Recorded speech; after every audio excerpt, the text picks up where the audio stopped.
settings. You didn't have to. Correct, which is really nice.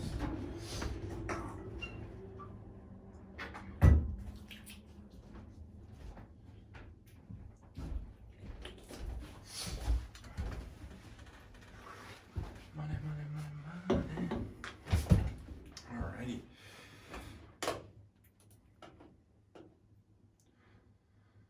So you don't want to pay with the microphones. Most of the time, you want to be able to fist from the microphone. So just pay attention with the color of it. Where's the color?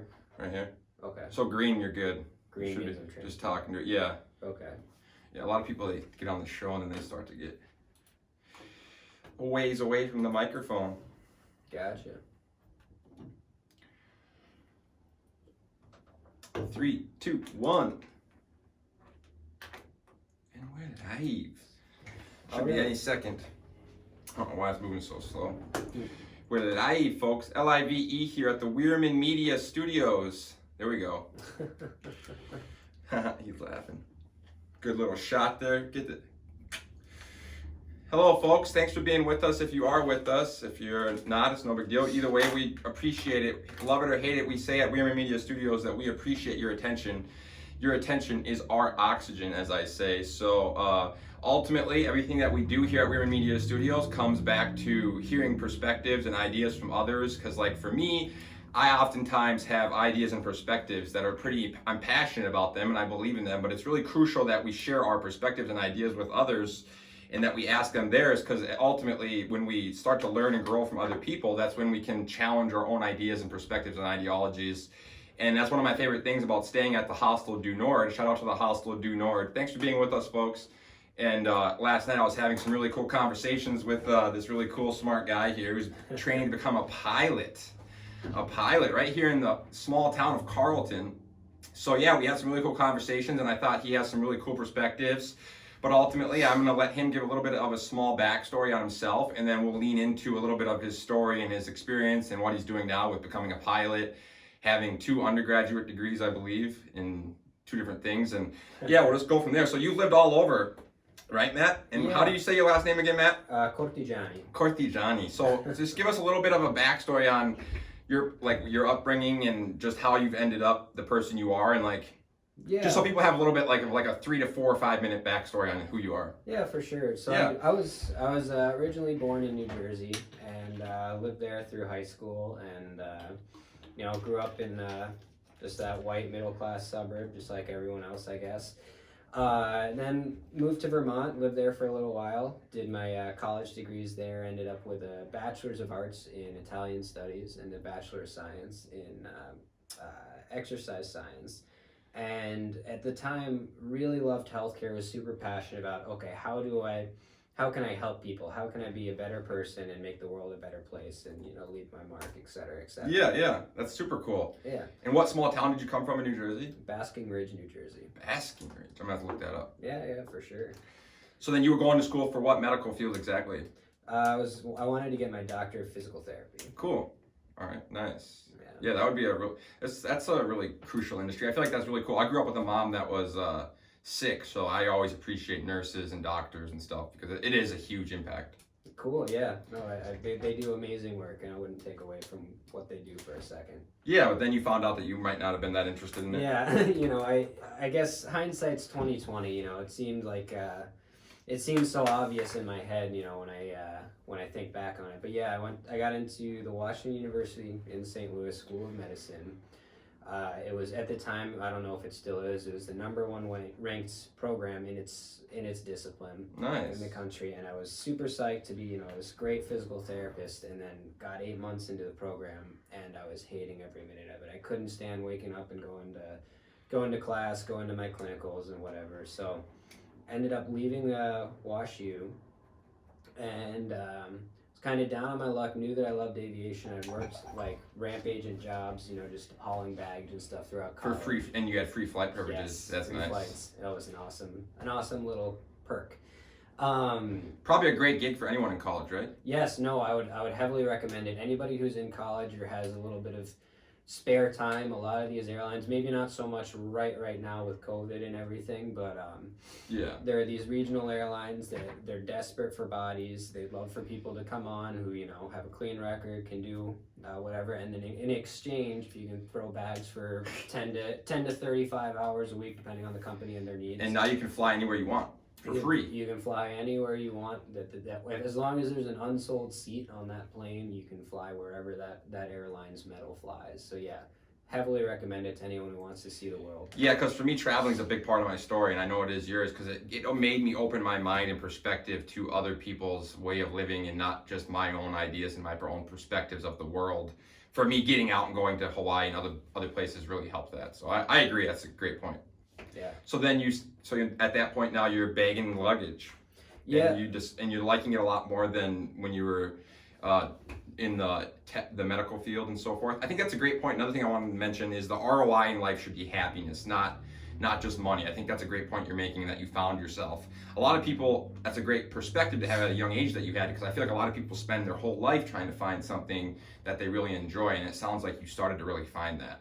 Yeah, no, I guess you could say, like, through a bit of a catastrophic personal failure, there's, you know, that aspect of the phoenix of out of that fire comes, you know, Agreed, 100%. out of the ashes comes the happiness. So yeah, no, I was down on my luck, had just left school, and there's actually a Facebook personality amongst people in aviation. His name's Captain Roger Victor. He's, you know, this guy who has a puppet and makes Captain jokes. Roger Victor. Yes, I've never heard of him. Look him up. He's an amazing guy. He's super funny. I mean, some of his humor might be a little bit over the head of someone who's not pretty into aviation, but he's a funny guy anyway. I Facebook messaged him. I figured, what do I have to lose? I was like, hey, you know, I'm in this path. I'm really unhappy. I want to get into being a pilot. You know, aviation's the only industry I've really loved. What should I do? And he said, well, here's what you do. You know, there's this company, Trans-States Airlines. They're hiring crew schedulers. Put your application in today. Start your flight training at this school. And from his advice, it kind of took foot. And between one thing and another, we ended up, my girlfriend and I, moving to Salt Lake City. And From where? Where were you at that time? we were in St. Louis, Missouri. We had both actually dropped out of Washington University within like a week of each other, just by coincidence. She was at the undergrad side and I was on the med school side. And I guess, you know, just ended up finding each other, and one thing led to another, and we moved to Utah together. That's beautiful. Thanks, man. I think that's a great point, though, the whole coming from failure and stuff. Because in my life, my most valuable experience comes from my failures. A lot of people look back on their life and they think that they don't want to fail, but I think we look at failure wrong and risk-taking wrong, where I think at a young age you should do exactly what you mentioned right now, where you tasted something, and then you found out, oh, I didn't like the taste of this, let me taste this.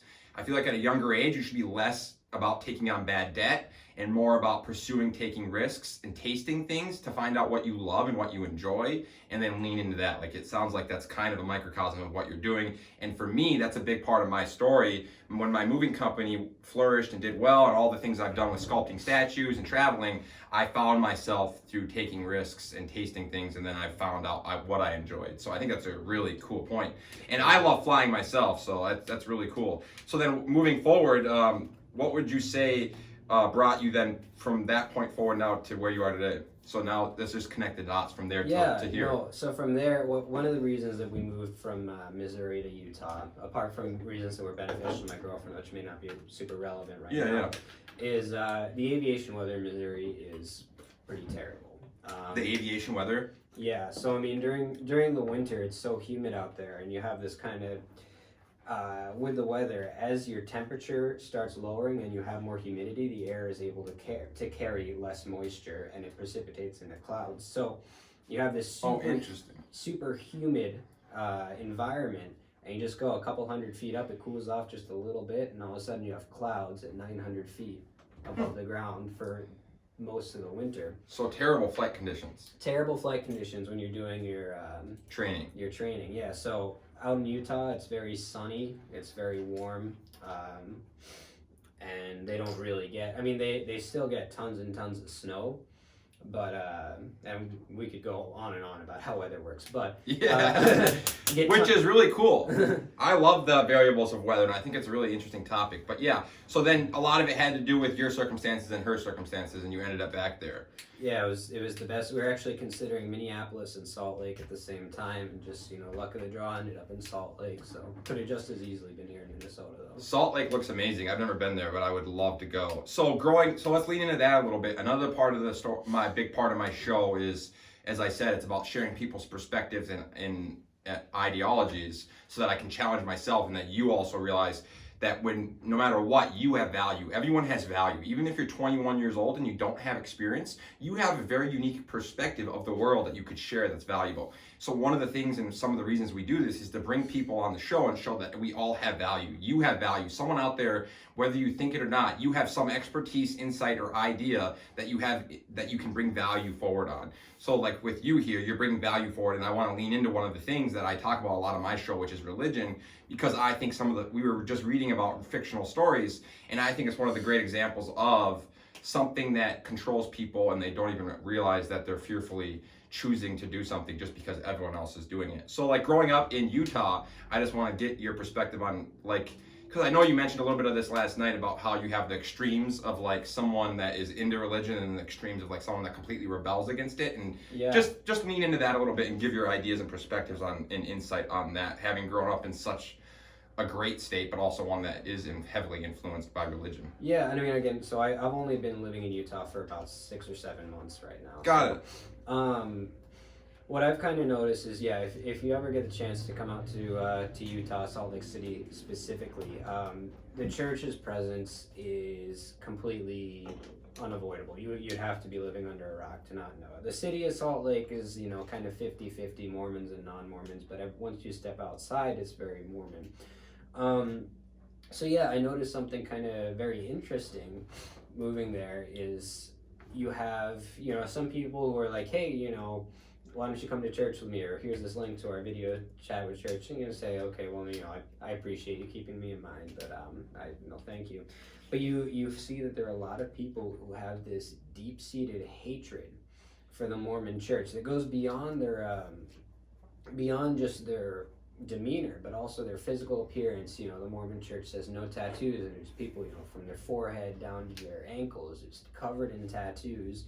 It's a kind of middle finger to the Mormon church. So it's interesting to see how, I guess, when their presence is so strong, and I mean it's so strong that like you can't go shopping in the main mall in the city on Sundays because the church owns the mall and it's closed on Sunday. Really? But, yeah, these people who just hate the Mormon church so strongly. It's an interesting thing to see. Yeah, it is interesting. That's why I like to lean into that. I actually want to shout out to the recovery atheist, Del Bacon. We just had an episode the other day. He is the recovery atheist, as I said, and his show is just on that. It's on auditing religions and the power of believing in religion and the manipulation of the religion. And I think there's lots of good things that can come from religion. Don't get me wrong. Like believing in something that is about bettering yourself, being a part of a good community, and pursuing being a better human being is great. But I just think there's a large part of religion that complicates simple spiritual principles and gets people to follow people because they're fearful. I just feel like it's a lot of fear manipulation as opposed to let's look at how we can just come together as humans and like just take care of each other. And I feel like when we look at some of the biggest obstacles for us to come together, I feel like religion keeps us more divided than anything is, like far as besides money. So once you realize that as a species, a big part of us moving forward is our ability to cooperate in a flexible fashion and coming together and working together in a cooperative, flexible fashion. And our strength comes from being together and working together, not broken apart, mad at each other and divided. And the reason I lean into that topic and ask you that is because to me, I think religion is one of the biggest obstacles to unity. That's just my opinion. And that's why I think it's a big deal. Because I like to try and cooperate with anyone and get along with anyone, but it seems like religion kind of pits us against each other. Yeah, no, that's a very valid point, and I think it's something that we got to keep in mind too. Is you have these areas where, the majority is all of one mindset, of all of one thing. So, say that you're growing up not necessarily Mormon, but you're just growing up in a religious society. that your entire network, your entire understanding of the outside world is steeped in that society, in the context of that lens.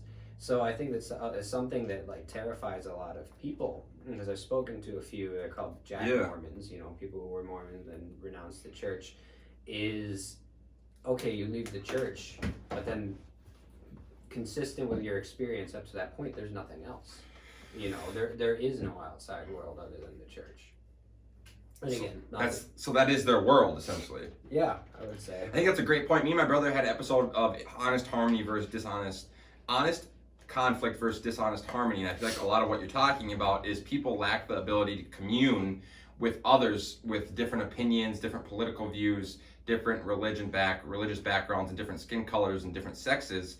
And for me, that's really interesting, because if you think about the bigger we get we have all these complexities going on in America right now, where we have all these people that can't get along with people from other political sides of the aisle with certain religious views. And for me, I think a beautiful part of having traveled the world, and I think having someone like you on the show who's also traveled, is my ability to commune with others. Like, I'm a purple politician. I'm red and blue, but I think I'm able to sway on no matter what the topic is. I can pick. Like, I don't just decide I'm blue and I'm automatically blue on everything. So, and I'm able to be friends. Another thing about being in business that forced me to learn is that I had to not be political in certain environments. You learn in business to commune with everyone. You know what I mean? It forced me to learn that at a young age. That was very valuable. I learned that I have to be able to get along with everyone, because if I'm in business, I can't go into someone's house or have a client that all of a sudden is red or blue and I throw my political opinions at them. Right. So that's a lot about, for me, is a lot I've learned from how to commune with others. And wouldn't you say that's a crucial thing? Oh, absolutely. Yeah. And coming from a background like yours, you've probably been around all kinds of people, having lived in New Jersey, St. Louis, Minnesota for short periods of time, Utah, and you've flown all over the world, right? Haven't you flown all over the world? Where have you been? I mean, you've shown me your map. You've flown all over the world. Yeah, so I mean, I've been to 49 of the 50, still missing out on Alaska. But 49 of the 50 at 23, right? 24. 24. But yeah. That's a good start. Yeah, I'm working my way through. As soon as you're a pilot, you're going to be like, he's going to have that same percentage for the countries. But yeah, you've been a lot of places. So don't you think that helps shape your perspectives and open-mindedness? Oh, absolutely. I mean, it's kind of a two-tiered realization. Is like, on the one hand, you realize that people are people no matter where you are. I've been, in Colombia, in one of the most dangerous kind of suburbs, neighborhoods of Bogota, walking around, and there's still somebody who's willing to help you find where you need to go. I consider myself a decent Spanish speaker, but something with the dialect there, I couldn't communicate over the phone with the Uber driver who was calling me. There was a woman who came up, took my phone, and said, here's what you need to do, and there's, people are willing to help you in an extent, but by the same token, there are some wildly different cultural values as you go across the world. So I think that it lends itself pretty well to what you were talking about earlier with how what are human rights? What are everything ultimately is through the context of a cultural concept. So I'm not wording that very well, but no, that's exactly right. Everywhere you go is contextualized based on the environment and the societal norms of that area. So, like, if you fly into Beijing, or you fly into Austin, Texas, or you fly into London, or you fly into Spain, every society at the base of it is exactly what you just said. There's different human rights, different religious beliefs, different currencies, and different ideologies behind all of those. So it's a really interesting point when you start to realize that like how there's such a variation, like you start to realize how complex our world has become because of that. Like we were just reading about that, like you said at the hostel, like one of our biggest threats is our size, because I mean you start to look at all the different religions in the world and the different human rights beliefs, because you guys, human rights, if you look at it, is not a factual, it's something we come up with at the base of our society, that people come together and we come up with the ideologies and perspectives and opinions that then become law and legislation. And if you look at what he just said, everywhere all over the world, there's different forms of that. And that's remarkable. And that's kind of insanely complex. Like, doesn't it almost seem like, I always think of simple, right? We were talking about evolution last night, and I think simple. I think, how can we remove complexities and have systems and principles over personalities? So like, to me, why can't we just live in humanistic ideas, remove religion and be like, we're about the golden rule, We're about treating others how we want to be treated, and then also we're about working with others and being of service, which are three spiritual concepts, and essentially so simple. And then we add all of these other complex things to it, and it gets, I mean, if you try to picture a world where there's complete unity and we're all working together, we're so powerful and we'd be so great together. But like all the obstacles to that, like it's just remarkable. Because what you just said, all those things are obstacles, wouldn't you say, to us unifying in a way? Because look at all those different opinions and. Yeah, and I think there's going to be something deep-seated ultimately of just sort of the competitive nature of humans is, you know, we want to compete against each other, and I think that ultimately that can devolve into, you know, armed conflict and really rough stuff. So I think there's a certain aspect of that is there something genetically deep-seated in us to want to fight each other, to want to be like, okay, I'm going to wake up and by the end of today, I'm going to be better than, not just better than, you know, how I was the day before, which I think should be the goal, but how am I going to be better than the person next to me? How am I going to be better than someone else? So I don't know. That's a great insight though. Yeah. That's a really good insight. Because a lot about what we talk about at We Are in Media is about, it's collaboration over competition. It's connected community. So I picture a community where people are connected and collaborating and working cohesively, and that requires a community that's ego-free. So we always say, me and my brother, less ego and competition, more community connectedness and collaboration. And I think what you're talking about is a huge point, because I think ego is a big part of the enemy. And I think if we remove that and we say we just compete with our best version, like I'm not competing with you, like I think you're right, there's an innate sense of us to want to compete with others, but I think we can compete with us. Like me, I'm just trying to be the best me. And I'm not trying to look at like you or her or him or them or they and be like, I'm better than them. Because everyone starts from different points in their life. Everyone has different skills and assets. I think you're right, and this is a great point. I think we do have an innate sense to do that. But I think we need to reverse it and switch it to more about like trying to be the best us. Instead of competing with others, compete with you. Pushing you to be the best version and be better than you were yesterday. That's what I try and do, and I think that's big, because then it forces me to not look at competing with others. But I think you just hit it on the head, and I think there's a lot of great value from that if we can talk about that. I think that's a great point. Don't you think that people tend to live in that perspective that they have to always compete with their neighbor instead of cooperate with their neighbor? It's so true. And it's kind of elementary. Absolutely, and you know, in a microcosm that I can speak to from my personal experience in the aviation industry, is I think that especially when you're starting out as a pilot, kind of your qualifications and the discrimination between somebody who's more qualified and less qualified than you is extremely black and white. So, you know, right now I have about 270 hours as a pilot. I am categorically less experienced, less hireable, less able to meet insurance minimums than a pilot with the same qualifications with 700 hours. It's just, there's no two ways about it. Wow. And so, you know, I guess something that so he's less qualified but just has more hours. No, so the same qualifications but more hours. But you know, with insurance, yes, if someone has 700 hours, a lot of insurance companies, they don't let you fly commercially unless you have 500 hours, which is just a fabrication of that industry.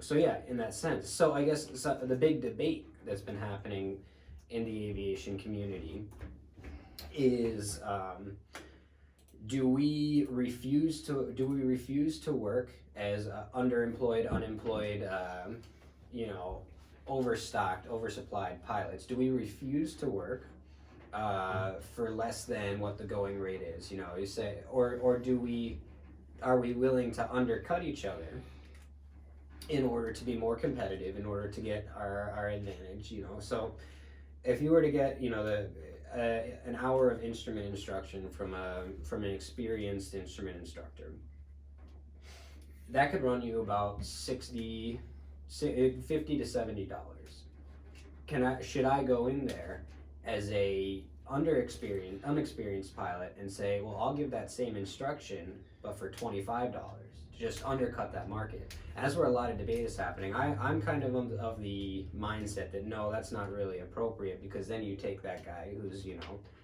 been busting his butt for 700 hours to get to the point he's at, and all of a sudden I'm bringing down the cost of I'm bringing down the market value. But That's a really good question. So I think that's some really profound insight that a lot of people might not realize, but I'm going to lean into it. Pricing strategy is one of the most disruptive innovations you can have in business in any sector. So I started a moving company, and the first thing I considered when I entered the sector was, okay, I understand in business, well, my main enemy is obscurity. And when you're new, when you're an insurgent versus the incumbents like you're talking about, you are new. You don't have anyone's attention. So what you need to do then is you need to gain attention. You also then need to be the cheapest and still have 5-star quality work. Because until you have a brand and a reputation of 5-star quality work and the best service in the sector, no one's going to have any intention of using you unless you're the cheapest and you're the best quality and you have their attention. I learned this from my experience. So pricing strategy becomes essential, because if you think about what you're saying, if you show up to the sector as a new guy in flight, no one's going to use you if you're the same price as the other guy. Right. So I understand what you're saying, but at the same time, I do think that there's a freedom. This will lead into some more great content, is the freedom of competition, where we naturally, in America, I think there is some freedom of marketplace that is beautiful, where like if I show up to a marketplace and I'm a moving company and I want to offer my services 20 to 30%, what I did is I chose 20 to 33%. So every time I was on the phone with someone, I could say I'm 20 to 33% less than everyone else in the sector, and I'm going to do 5-star quality work, and I guarantee your satisfaction. People then instantly started using me, and then once I got people's attention and they saw I did 5-star work and had some good work under my belt, everyone started going with me. So I absorbed the market share and absorbed the majority of that work, and then I built up the portfolio of 5-star quality work, where then I could then on the back end raise the price back up, and now I have the attention and the reviews to do that. So I think what you're talking about is a really big topic. It's about like the freedom of a marketplace. Yeah. But it's tricky with you guys, because you're talking that's interesting. Tell me more. So like when you're a pilot in the beginning, right now you could offer your services cheaper than you have. Like, how does that work? So once you're a pilot, it's more like structured. You get a base pay based on where you work. I mean, but like when you're starting where you are, you're just trying to log hours and you can charge for that, right? Or how does that work? Yeah. So I mean, a lot of people. Kind of the traditional quote-unquote route of getting your airline hours is through flight instruction. So, I mean, what most people do is they sign up to work for a flight school, and yeah, your hourly rate is set by the flight school. Unfortunately, no one's really hiring right now, so freelance might be the best a lot of us new guys can do. So, like, if a guy like me wanted to pay you $50 to $100 an hour, I could go out with you? No? So I mean, in concept, yes. What I'm going for right now is a certificate to teach people who already have their private license and teach them how to fly with reference to no visual reference to the outside. So, but somebody who was getting their airplane instructor certificate, they could take someone just fresh off the street and just teach them how to fly. So wouldn't you almost say there would be? So I always think about everything in an insurgent, like, new innovation way. So like, if I thought about the airline and I was going to be a pilot, this is coming from someone from my perspective of a small and scale insurgent business owner, I would enter it and think, how could I do something different that no one else has done? And I would think, how can I just brand myself? I'd get that license and I'd be like, okay, how can I go help people but I just find that really interesting. That sounds super cool. It sounds like there's a lot of area for like freedom in a sense. Like, couldn't you see someone maybe starting a business? Like, there are people that have businesses that just do that, right? Oh yeah, no, there's actually to give a shout out to Venture North Aviation. Shout out Venture North Aviation. Is that where you went? That's where I'm going right now. So yeah, they're Venture North Aviation. Get on the show. Come on, Venture North. They're in Cloquet in Carlton County, and they have an extremely interesting business model, because traditionally the way that it's structured is like, okay, you're a flight school, you're an instructor for a flight school. You may have like 12 to 15 to 20 students all at once, and they come in for 1 to 3 hours a week, and you just go through a rotation. Venture North, and there's a few other flight schools that do this across the country, but they're definitely in the stark minority, is they say, okay, we'll give you this certificate that usually takes 3 months to do. Yeah. And we'll sit you one-on-one. You get one instructor assigned to you, 9 a.m. to 5 p.m. Monday through Friday. It's 40 hours, which is probably, if you're doing over the course of 20 weeks, 2 hours a week, it kind of evens out. Yeah. One-on-one. So if you really need to get your stuff done, You can. 5 days, you get you get your certificate, and That's what you went with. yeah, and they have from what I've heard, they're always booked out, 5-6 months in advance, completely full schedule, because people love their business model. They love flying with them. That's awesome. So Yeah. that sounds really innovative and different and unique. So basically, you get one-on-one, and you can do your whole thing in less than what, a week or two, 2 weeks? 3 Yeah, I mean, it weeks? depends on the. How fast are you doing it? So yeah, my it's called the CFII. It's the Certificate of Flight Instructor Instrument. CFII. Yeah, so I'm doing that as my initial flight instructor rating, and I'm doing it. We had 5 days of instruction, and then we kind of got a little bit messed up with the holiday weekend and Yeah. everything. So I finished on Friday. We did another touch up on Saturday just because we could, and then Tuesday, tomorrow, the first business day is when I get. You'll ready probably for be my done. So you're talking less than about 7 days then. 7 days for something that would usually take like 2 months. That's insane. Yeah. Especially when you start to look at the consumer who's so once I dived into all my business strategy and ideas, the consumer is addicted they're addicted to friction-free living, right? Harvard Business School study shows that you can Google this. I always say Google it because that's where I learned it. But the consumer is always spending their time working to try and have money to then have control of their time. We're all pursuing time control, which leads us to then be addicted and have a misperception of speed and have a misperception of time. Whereas if we were time rich and we had control of all of our time, we wouldn't spend all of our money paying for services or solutions or concepts that bring us more time. If you think about it, it makes sense. Like Uber Eats, stuff like grocery delivery, it's all about speed. If you think about Amazon, business all comes down to superlative service and logistics. And if you look at Amazon, it's a great example as well. They bring you something, you can click an order, and it's there at your front door on the snap of a finger. It's logistics, it's fast, speedy logistics with 5-star quality service. The guy just keeps driving by apparently. Weird. They just got their FAA approval to fly drones for their delivery service. I don't know too much about it, but I remember That's huge. So exactly. So you realize that the consumer, once you start to realize this, a lot of businesses are manipulating that. Like if you see people don't realize it because they don't dive into this. But when you see the 5G ads that just went out recently, they're saying 5G faster than everything else. When really it's a really kind of bullshit, because there's a point where speed's bonded at 0. So there's a point, if you look at the graph, where it starts to flatten out. Like it's high and then it comes down and flattens out. So speed is bonded at 0. So there's only a certain point where speed actually saves you time. But it leads us to overpay for like internet downloading speed, all these things, phone services. We all are time poor in America because we spend all of our time doing something we don't enjoy, and we naturally are trying to pursue control of our time, and we then end up spending our money trying to buy back more time to have the time to do what we love. It's really interesting. So I think that's really interesting when you look at that and you're trying to run a business model or have a business model, because it sounds like what they're doing is they're allowing the speeding up process of that industry. That sounds really cool, because that's safe. You can do it now. You're done. That's rad. Now, within 7 to 8 days, 9 days, or whatever, 10 days or less, you can have something that normally would have took 2 months. Yeah. So I mean, in theory, that's 7 weeks of now having the certificate and being able to earn money and being able to actually use it. So shout out to what? Venture North America? Venture North Aviation. They're run out of Cloquet Carleton County Airport, just southwest of Duluth. God, that's super cool. So yeah, I just think about that when I think about pricing. But then when you think about airline pricing, it's really interesting. We were talking about that. Yeah. Like it just seems like they have a power and a monopoly. To me, when I think about airline pricing, I think about monopoly.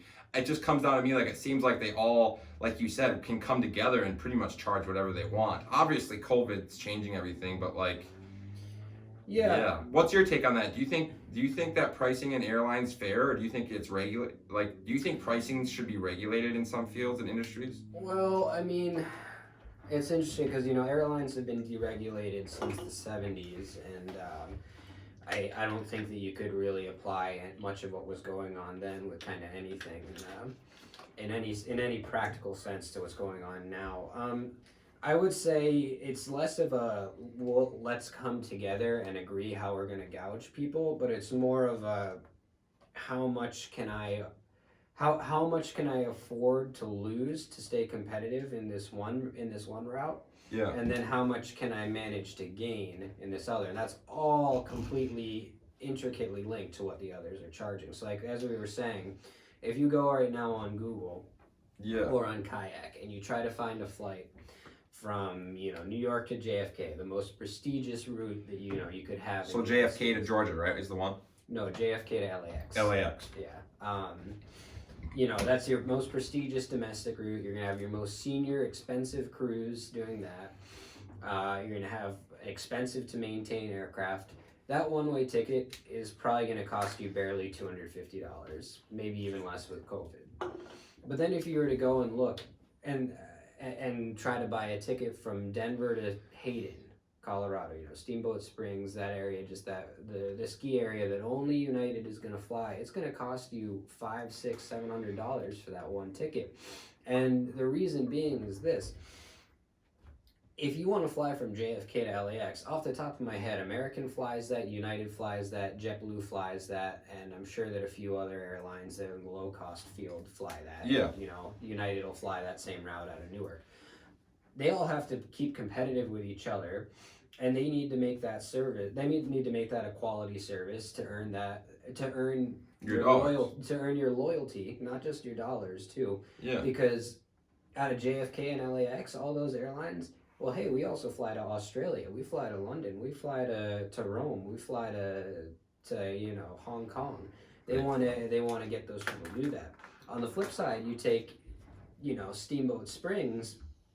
United is just sitting there saying, like, if you live in Denver and you want to go to Steamboat Springs, you're taking us or you're taking an Uber. Exactly. So they know that they can charge that, even though they're taking some of the most junior crews on a regional airline that's flying a 50-seater jet. The operating costs of the crew alone is probably less than a quarter. But they know that they can gouge for that, because that's just, if you're in, I don't even know, maybe Delta flies to Steamboat Springs out of Salt Lake. I'm not sure. But if you're in Denver, you're not looking at that Delta ticket and being like, okay, to get to Steamboat Springs, I'm going to fly all the way across Colorado into Utah and all the way back across Colorado to get there. It's the opportunity cost of the time. Totally. So it's interesting when you think about that and I think you made a great point with the loyalty and trust. A lot about everything I do is about loyalty and trust with what we do at We're in Media, especially when you're in business. Everything comes down to loyalty and trust. If you think about it, like we just read that article too about Yuval Harari, in any industry or any kind of trading that's being done, there has to be trust involved. That's why I talk a lot about my stories about my mom passing away, me having a drug addiction to heroin, and me being in jail and having some struggles, as well as having successes, sculpting statues, traveling, and starting a moving company, because that's what makes me different, and that's what makes me authentic and vulnerable. Just as many people that aren't going to use me because of that will use me because of it, because I'm being authentic and vulnerable. And I feel like trust and loyalty, I think that's a really great point you also made, is that it's not just about the money, it's also about earning people's trust and loyalty. Yeah. That's a great point. So that stuff it's really complex, really, but at the same time, when you think about it, it's kind of simple. It's pricing strategy, it's earning trust and loyalty, and it's all kind of, it has basic, simple calculations, but the algorithms behind it, I don't know much about, but it's just really interesting. Oh, they're fascinating. It is fascinating, because having been in business and realizing how simple it is, if I show up to a business sector, like if you picture a new company that somehow had the money to get into aviation, and they did it cheaper than everyone, and they flew everywhere, they would probably be one of the busiest airlines in the nation. Oh, sure. I mean, you look at the ultra low cost carriers that have come in, like Spirit and Frontier, and and they did really well. They do really well, a lot of them, right? Or are they? So I don't know that I can speak so strongly to those two, because I've never been super intricately involved with them. I know that JetBlue has been historically doing very well, and their kind of motto is like, okay, let's disrupt the standard business model. Let's disrupt this hub and spoke system of, everybody flies from small city to big city to another small city, and let's just find enough small cities that we can just fly back and forth there. But yeah, no, I think that if you were to come in and start undercutting everyone, price-wise, and still offer flights almost everywhere. Yeah, and I mean, again, it's getting into that infrastructure. Like, if you can establish that infrastructure, you have enough capital to do that. Yeah, you probably thrive, right? You can disrupt the market, and you can probably really cut into people's profits. which I think is really interesting. But how does it? I want to lean into more of this because I'm always been interested in flying. I've never, like, if I did have to have a job, I've always been in someone that wants to do and have control of the who, the what, the when, the where, the why of my life. And in order to do that, I need to be my own boss. So that's me. But if I did think of a job, I always thought of a pilot. Yeah. And I don't know the regulations, but if someone did want to open an airline, how do you do that? Is that regulated by the government? Oh, absolutely. And you have to absolutely. yeah.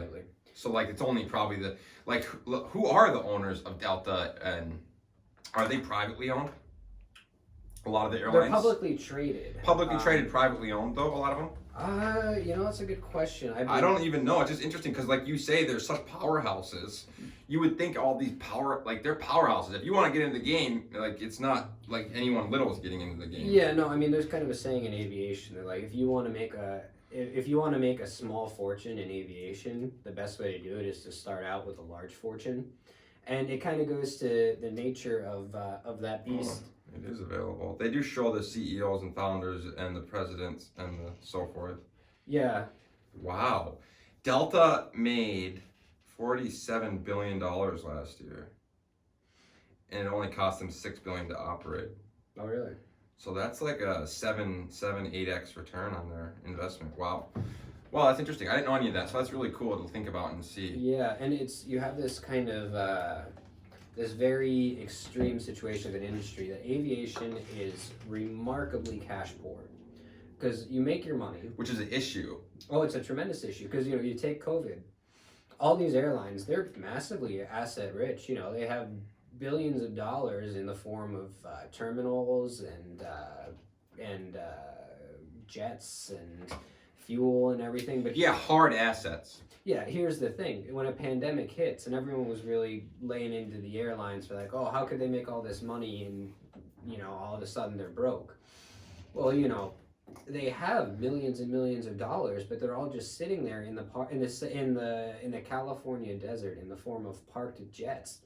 Because you can't just say, on the street or go to Sears or, or just like open up a Craigslist ad and say, hey man, you want to buy a 737? Exactly.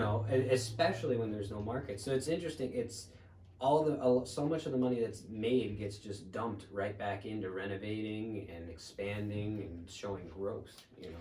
That's a really interesting point. So a lot of the key characteristics of the founder's mentality, which I talk about at We Are in Media, and are there several key characteristics, but one of the main one is having a strong cash focus it's called an owner's mindset. As an owner's mindset, like when I start a company, my first thought is not investors and debt and using credit. It's about how can I generate money to make this a positive asset. So a lot of people go into business and the first thing they do is they take a bunch of money and they build a fancy little office and they take on, because they have good credit or they have maybe some money saved, and they dump 100 or 200K into a building or 300K or 400K, and then they take investors' money and they have a $5 million in investors, and they're just not real. It's like a real business is someone that can open an office, rent a cheap office for $200-300 a month, and then you can generate $2 to $3 grand, and then you turn it into $6 grand, and now you're cash flowing instantly. And I think it's a key point because one of the key characteristics in the Founder's Mentality book is just that having a strong cash focus as an owner. A lot of people do it the opposite in business, and having a strong cash focus and not leaning on other people or debt I think that's a huge issue. And based on my experience, because I think you overextend yourself and you put yourself at risk. Whereas if you're always focused on cash focus, if this happens, I'm safe. You're liquid, you're flexible. And I think that's crucial because like if you save up, say we go into business together, me and you are doing a business and we both have 5 grand cash or 50 grand cash, and we start to try and just look at ways to generate money with that instead of borrowing against it or generating investors. I think that it's more secure. Because like what you're saying is scary. We think about airlines, like that's why a lot of them are risking going bankrupt right now.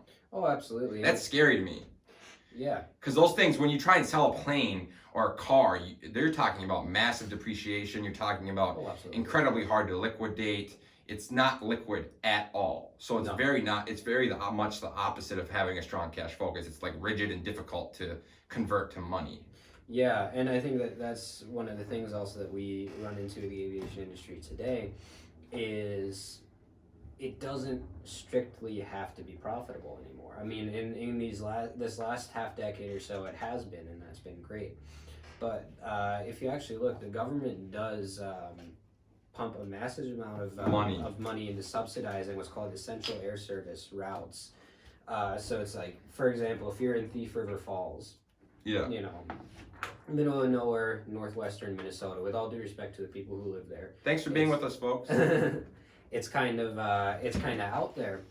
There's an airline called Boutique Airlines that used to fly, you know, Pilatus's, these 6-passenger aircraft direct to Minneapolis, and you could buy a ticket for $40. There is no way that you can turn a profit off that $40-something ticket. So what they're doing is they're supplementing it. These subsidies for what, you know, the government considers them to be a greater good, because now you can have all these businesses that exist in Thief River Falls. Totally. So it's interesting how it's all interconnected. So like profitability in one industry isn't directly linked, in my opinion, to whether or not a business that big should succeed or fail. Because if you were to kick out Boutique, for example, all of a sudden now all these businesses are left on an island, and you've got this office in Thief River Falls, and how are you going to get all these people in and out, and how are you going to conduct these business meetings and stuff? So that's a great point, though. Yeah. So that's the other thing me and you were talking about back at the hostel, folks. So if you read about my Weirman X model and the X effect, I mean the S effect, sorry. So it's the Weirman X model and the S effect. It's all about these few books I mention all the time, over and over again. The Founder's Mentality, Yuval Harari's Brief History of Mankind, Homo Sapiens, I believe it is, and then The Innovator's Dilemma. What he's talking about, I think the airline is very vulnerable right now, and I think it shines a big light on it. I think it shines light on rigid, bureaucratic, complex processes, and I think technology. So The Innovator's Dilemma is the book that states when massive companies fail because of technology. And I think it's just a matter of time before someone like Elon Musk or a scale insurgent like company comes along and invents a speed train or a bullet train or an underground bullet train or an above ground bullet train, where you can then take bullet trains like they have in China and other places from New York to LA for less than, and then there's going to be a huge threat. I just think a lot of times I pay attention. One of the main reasons we survive as a species and we are able to sustain is we enter an arena or an environment and we identify threats. Like if I'm the gladiator in the movie The Gladiator, he was great at surviving because he eliminated his threats. He could see them coming and he took them out. And when we naturally as humans in the species have a negative bias for that. We always look for the negative in things or the threats and the vulnerabilities. Absolutely. But I think big companies like this fail to do that. They're not constantly auditing, and because they're so powerful and so big, they get to a point where they don't think they have to, when really all it takes is one major invention, and then the airline industry could be really fucked. I mean, obviously this is a little extreme, but Elon Musk is working on bullet trains and stuff of that sort. Have you heard about that? I have, yeah, and I'll be honest, it terrifies me. Not because I think it's going to be unsafe, or because I think that it's going to be this catastrophe or it's completely impossible. But I think that, you know, I think we have this tendency to think that things that are threatening to us can happen. So that's been the thing. Like for pilots, the big fear has been automation. You know, already kind of if you're flying commercially, the kind of standard operating procedures, I'm sure it's gonna vary slightly by company, is okay, you got all your information, you take off, you get, 1,000 or so feet above the ground, engage autopilot, monitor, make the changes. It's not like you're not doing anything, but the autopilot's flying the plane. Then, you're doing that approach into the airport, a few hundred feet above the ground, autopilot disengage, take it back off. And I think that, there's the argument like, oh, well, we're always going to need people. We're always, it'll just take one autopilot crashing 300 people into the ground and it'll be gone forever. And I think that, it's a threat. It narrows our perception as pilots to think that, oh, well, this massive curve of technological innovation and improvement that's been occurring over these last few decades, I think that it's absolutely ludicrous to say, okay, no, here's the line in the sand. We can't do this. Won't work. Automation has already made the flight engineer obsolete in the United States for the most part. And I think that it's probably only a matter of time. We'll probably see it in cargo first, that the first officer becomes obsolete. And eventually, probably on the airline side, it'll come too. And it's frightening, it's terrifying. The timeline's not set, but I think that's a great perspective. And so I want to lean into that because I think it's a great point in artificial intelligence and AI, because I did an episode on this not that long ago as well, is the threat that technology represents in eliminating a lot of jobs and the use and the creating the useless class of a lot of humans that are going to be now taken from their job. And I think as a pilot, you have a unique perspective to that, right? Is I think a lot of us, we never think or see our threats. We don't see it coming, and that's powerful, having perspective and awareness to your threat. That's the number one, that's why I say my perspective is my most valuable tool in life, because having perspective and awareness brings us insight. And like you said, it causes us to be aware and have insight and perspective to our threats. And what you're talking about is a job where it just so happens to be so close to that technology and innovations that you see it coming. And I think that's so true. And Andrew Yang wrote a book about it, and it's coming. It's just a matter of time before cars are driving. Absolutely. It's just a matter of when. It's not if. Yeah. You said that last night. You said it's not a matter of if, it's a matter of when. Right. And, again, we can't use the standards of like, trains, they still have an engineer on them just in case, or, that technology, it's got to be decades away from implementation, and the cost of implementation is going to delay it for years. And, that is true. Like a lot of our regional aircraft are going to be flown on planes that were originally designed in the 90s, probably they were produced later, but the cost of implementation is going to be a significant barrier. But for us to just say, I don't like this principle, so I'm just going to dismiss it, I think is extremely dangerous, and it's sad, Yeah, totally. So a big part about what we do at Weirman Media, what I'm going to be selling to business owners, is the merging of empirical principles so my Weirman X model merges inspection, so it's auditing / inspection with a transparency and adaptation. So what we're talking about is essential to what you're talking about, because if you're always someone that's auditing, like that's why I always talk about like organism and scientific stuff, because organisms are constantly living and breathing their environment, right? So the characteristics of evolution are so essential to be aware to in business, because an organism is living and breathing their environment. So they're identifying threats and vulnerabilities, and they're constantly adapting and changing. And someone that's conditioned and fit, no matter what arena they enter, they're conditioned and fit for paying attention to what they need to and auditing, inspecting, and adapting to that environment to sustain. And I think there's a correlation that you can use that within business, where that's what we're doing. We're bringing that. If you merge empirical principles of being transparent, honest, vulnerable, and authentic with adapting and adaptation via auditing and inspection, and then merge that with focus, courage, commitment, respect, and so forth, you're gonna then have a lot more success. And I think you'll be able to identify those threats, and you'll be able to change and be liquid. And I think a lot of these big things like airline and stuff that you talk about, they really lack that ability, because they're so big and they're so rigid that I just think that you're right. I think the bigger it gets and the more like airline, I think the more vulnerable it is, because when something like that does happen, I really do think that's when you're gonna see something completely new come. But yeah, it's just a really cool perspective to hear from you and see that from because I mean, essentially you're saying that you're the pilot's just there to be precautionary. Like if the systems fail, you're there to help save the lives. Yeah, and I mean, again, the role of the pilot in modern aviation and in aviation in the past and for the foreseeable future is one of colossal, tremendous importance. You can't understate that and just say like, the autopilot is performing the basic flying tasks. Totally. So, pilots are still worth every cent they're paid. Well, let's just lean into that too, because I agree. Because the pilot is in the traits that are irreplaceable. The subjectiveness, the ability to problem solve and be creative and imagination. I agree 100%. When those engines fail and everything and everyone on that plane is at risk, I think the human has that capability to be creative in imagination and maybe make something happen where a robot might not be able to land that plane in the Ohio River or whatever. Do you know what I mean? Yeah, no, absolutely. So I agree 100%. So lean into that, and I think you're 100% right. Yeah. Like the pilot being irreplaceable in the human in some sense. Yeah, and I mean, I guess nowadays it's a bit of a canned example because it's been such a huge thing that you take Captain Sullenberger of U.S. Airways. Pretty epic. Yeah, this guy. The amazing thing was, Sullenberger was already a massive player in the aviation safety arena. He was, very accomplished in the military, was already on it. The FAA had like a task force or a board of safety experts. He was already on that when that happened. But yeah, it's forced landings in water are just something that we in aviation Are aware of.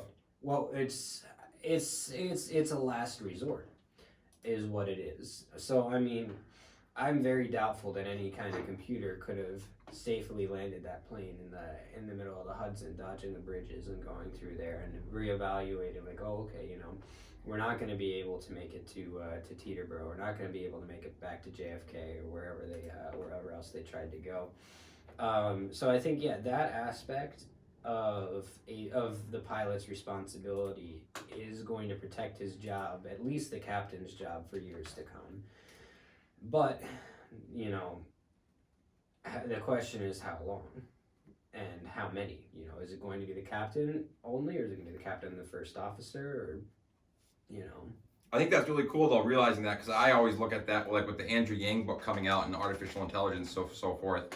I do think when I read about Yuval Harari's brief history of mankind and Homo sapiens, and you talk about the AI which is coming, I do agree that ultimately the traits of the human are irreplaceable. That like being creative in our imagination and our problem solving is 100% irreplaceable. And I think that's a great point. And I think a lot of people don't realize that there is some sense of security within that. I think that's a great point. Yeah, so I just think it's really interesting and great topics and really cool to have dialogue on. And a lot of people, they never like are open to dialogue. I feel like when you look at Schultz, like Joe Rogan, and you look at politics and you look at our environments we have, there's not many people, and when I've actually dived into it, when you look at our addiction to speed and friction free, the consumer moves really fast, so they're not really ever listening. And I don't think there's a lot of environments where there's true dialogue, where one guy can talk and I listen, and then you talk and I listen, and I really am listening, and I'm neutral, I'm not married to my ideas, my perspectives, and I believe in them because that's me and what I believe in, but I have someone like you on my show or in my life, and I can listen, truly listen via open dialogue, and then I can shape new ideas and become more well-rounded because of it. And I feel like Joe Rogan is an example of this that's done really well with it, because I just feel like there's a lot of places where that doesn't happen. And if you think about last night when we were at the hostel, that's a primary example for me, is like guys were out like all of a sudden playing music. Like you start talking about something real, and I feel like a lot of people, they don't want to talk about it, or they don't want to listen necessarily. Yeah, and they don't want to be challenged. And they, like me and my brother had an episode on that. Like they don't want to have someone challenge their ideas or their perspectives, and they don't even want to listen like at all. Like why not? Like when I see someone like you or someone that I hear like talk and they're open to it, and like I'm like all about it, because like I love having guys like you on the show, because it forces me to see stuff from your perspective and your background, and then it forces me to grow. And since I started the show, it's just really cool having people that are willing to get vulnerable and be authentic and real and get on the show and share their perspectives and share it with the world. Because a lot of people, they'll talk about stuff in the comment section, and it's like a really crucial time in this world. There's a lot of crazy shit happening, and people just want to be haters in the comment section and have all the answers from the back row. But then when it comes time to like actually like have serious open dialogue, it just doesn't happen in a lot of places, I feel like. Yeah, no, I think that's a very accurate assessment. And I think Joe Rogan's show is a great example of open dialogue, where he's open to like hearing stuff. Have you seen any of that? I actually haven't gotten a chance, no. Yeah, but yeah, so I appreciate you coming on the show and being vulnerable and sharing your story and opinions and perspectives, man. That's really, really cool of you. Oh, thank you for having me. Yeah, I appreciate it. So once again, folks, it's not right, it's not wrong. At Weirman Media, it is simply our perspective. Thanks for tuning in. Cool, man. That was awesome. It was awesome. I've never been on a podcast before, so thank you. Yeah, it's the first time for everything, brother. Yeah, why not? Super dope. Ugh, thank you for the water, too. Appreciate it. So who's your, do you have a specific target in mind for these podcasts, or is it just sort of... Yeah, I do. So there's a few different, so I have a target audience. Yeah, it's the Fortune 5000. So yeah, but the concept is more like this, right? It's more like, so it's like a broad umbrella. So when I realized that with business, it's good to be B2B over B2C, right? So B2B, you can keep more, these are your two options. So what I'm doing is I'm having an umbrella with the show, because I've realized the bigger the better. So if I can focus on B2B, underneath that umbrella, I can capture the B2C.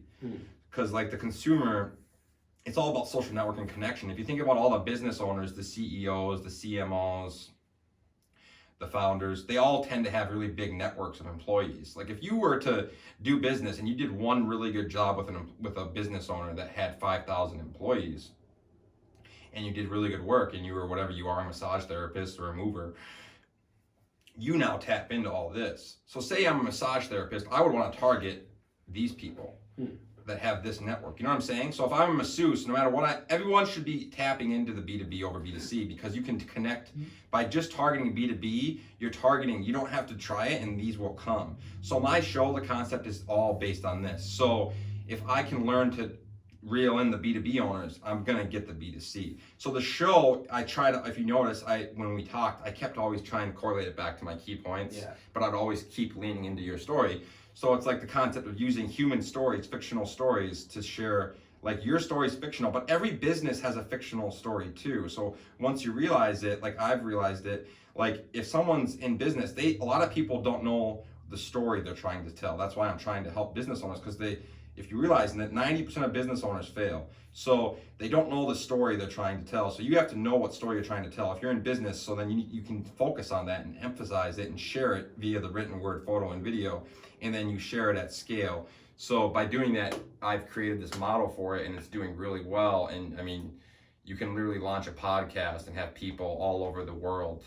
I literally started a podcast, and within 30 days, I had every continent downloading my show. Oh, wow. Right? So, I mean, anyone that's in business should be anyone should be doing this right now. There's no, like, if you have a business in America, you could be having people in Europe, Asia, Oceania, Africa, and South America downloading your show just by having a little podcast. That's really cool. So if you talk about reach, it's never been easier. Damn, a few people in Africa, huh? It's strange, right? Yeah. So yeah, so it's wild. So then your reach goes way up. So business owners, every business owner should have a podcast where, even if it's only 30 minutes a week, where then they record the video, because then they have the stuff for video for social. The top 7 channels are YouTube, Insta, LinkedIn, Facebook, TikTok, Twitter, and what's the last one? Snap. So basically, if you think about it, it's evolutionary times. The TV and the phone are becoming both the radio and the TV. So the cell phone is becoming both of those. Back in the day, you used to have the radio and the TV, but the cell phone is now becoming both. I see what you're saying, yeah. So now the main channels, eventually, I'm a little ahead of this trend, but it's happening, and it's going to get even more severe. Apple's already launching Apple TV. Facebook's going to have a TV. So these are going to become the main channels of communication. It's already happening. So people should all be leaning into. And then the podcast is the modern day radio, which people can listen to anywhere, anytime, and it's fluid and flexible. So by having a podcast and then recording it, you can then redistribute all the content on all these channels. And then you can contextualize it in short form. So now you have the long form, which you're going to upload, which I just recorded. I'll take the longer form and put it on YouTube. But you have to contextualize your content to the platform, and then you have to copyright it for each one and make it the right length of videos.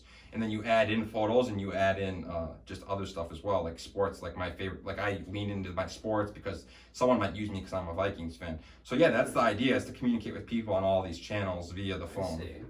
And then, yeah, so that's the point. But so I'm targeting B2B, but the point of the show is fictional storytelling, and I lead into my strategy. So the main concept of the show is just that, how powerful, authentic, fictional storytelling that is authentic, vulnerable, and real develops trust and loyalty, which, if you remember, we talked about, and in the article with trade and industries, trust is essential. Once you earn the customers, once you earn their awareness, so you have their trust, that requires you to have their attention. So you need to gain attention, and you need to gain trust and loyalty. And once you gain attention, trust, and loyalty, and you're telling your story in a powerful, authentic fashion, people tend to give you money. And that's just the reality of it. So that's what I'm doing, and I'm targeting, by doing what I'm doing, I'm getting both B2C and B2B. So right now I've been getting, on average, $1,000 to $2,000 a month just in pledges to my platform, just because after leaning into it just in what I'm doing. When I ask my supporters that follow me and listen to my content regularly, I just say, will you support our movement? They donate anywhere from $50 to $100 at a time, and I've been getting that. And then I shout them out on the show, and I mention them on my social media channels.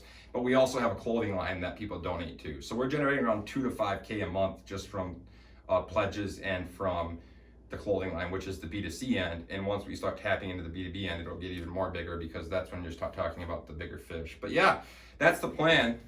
Oh, that's pretty cool, man. right? It's pretty slick. Yeah, It's pretty. I've never really seen any of this any of this side of This is this pretty- industry. That's pretty cool that you're hearing that though, because this is pretty epic stuff. Like this required me starting a moving company and doing really well, and then having it shut down and liquidate. But I made money off it, but I still had to close it down. But yeah, I had to make some mistakes to learn all this stuff, and I had some success too to get here. But yeah, it's great Yeah. perspectives to have. No, likewise. I mean, That's why I like having guys like you on the show.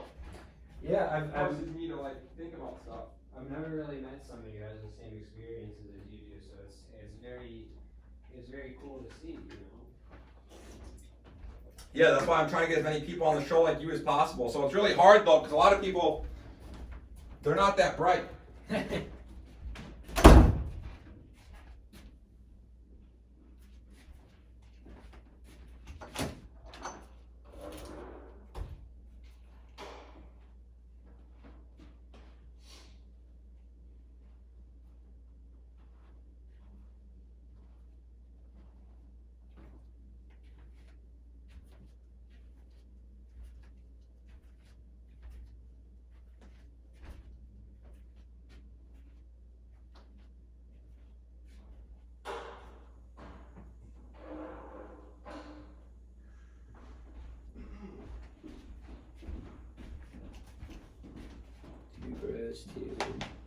Nice. Yeah, we can hit the roll any minute. Yeah, that's good.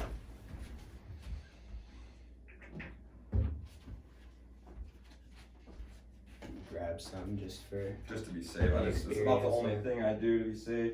I just wash my hands a little bit more than usual. And I wear a mask in the stores. Right. Other than that, I'm not too crazy about COVID. Yeah. I think, you know, you can have